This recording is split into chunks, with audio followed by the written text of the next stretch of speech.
Hello everybody, today we will be reading The Little Prince, also known as The Little Panamasa. Anyway, so let's continue on where we left off. That was when I had the first clue to the mystery of his presence, and I questioned him sharply. Do you come from another planet? But he made no answer. He shook his head a little, still staring at my airplane. Of course, that couldn't have brought you from far. And he fell into a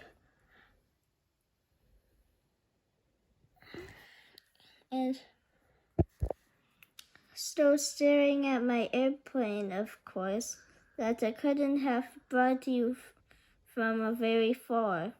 And he fell into a ravine that lasted a long while. Then, taking my sheep out of his pocket, he plunged into contemplation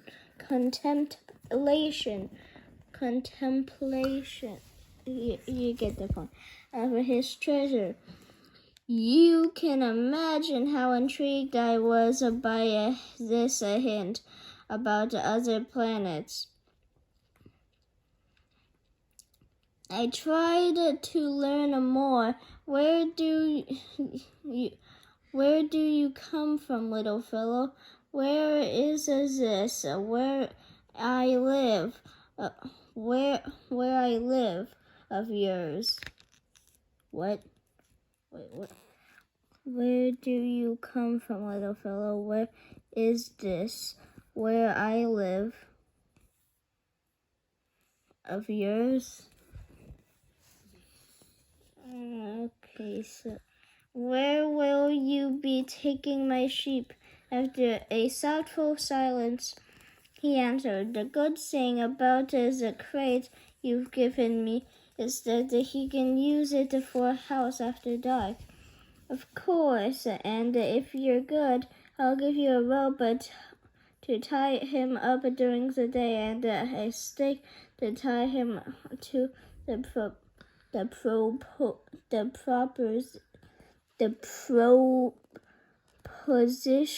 the proposition seemed to shock the little prince. Tie him up? What a funny idea, but if you don't tie him up, he'll wander off somewhere and get lost. My friend burst out laughing again. Where could he go? Anywhere. Straight ahead. Anywhere. Straight ahead. ... Then the little prince remarked quite seriously, even if he did everything so small where I live, and he added, perhaps a little sadly, straight ahead, you can't go very far.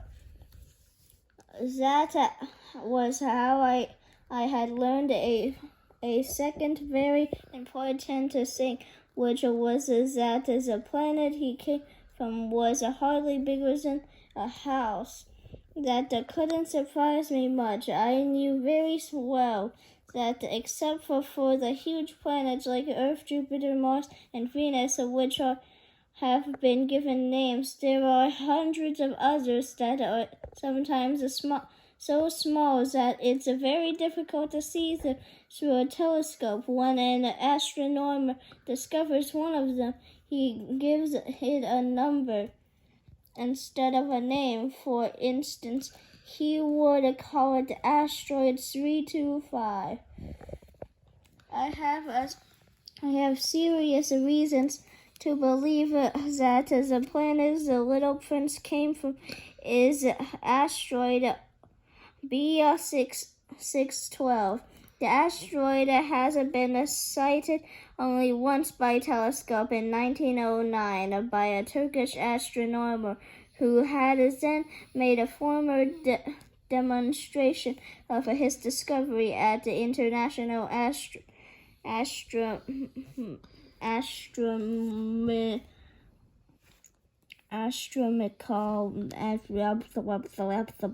Congress. But no one had believed him on account of the way he was dressed. Grown-ups are like that.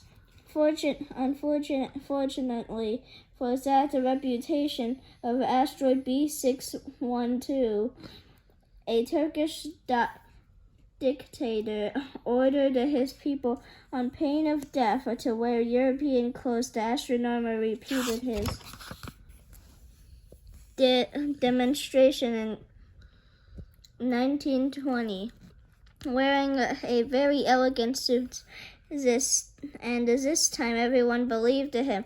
If I've told you these details about asteroid B612, and if I've given you its numbers, it is on account of the grown-ups. The grown-ups like numbers. When you tell them about a new friend, they never ask questions about what really matters. They never ask, what does his voice sound like? What games does he like best?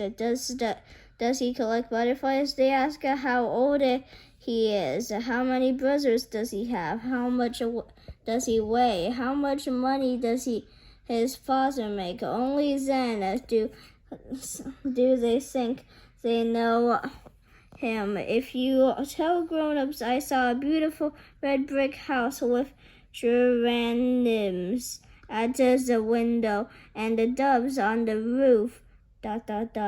They won't be able to imagine such a house. You have to tell them, I saw a house worth 100,000 francs. Then they exclaim, what a pretty house. The Little Prince on the asteroid B612.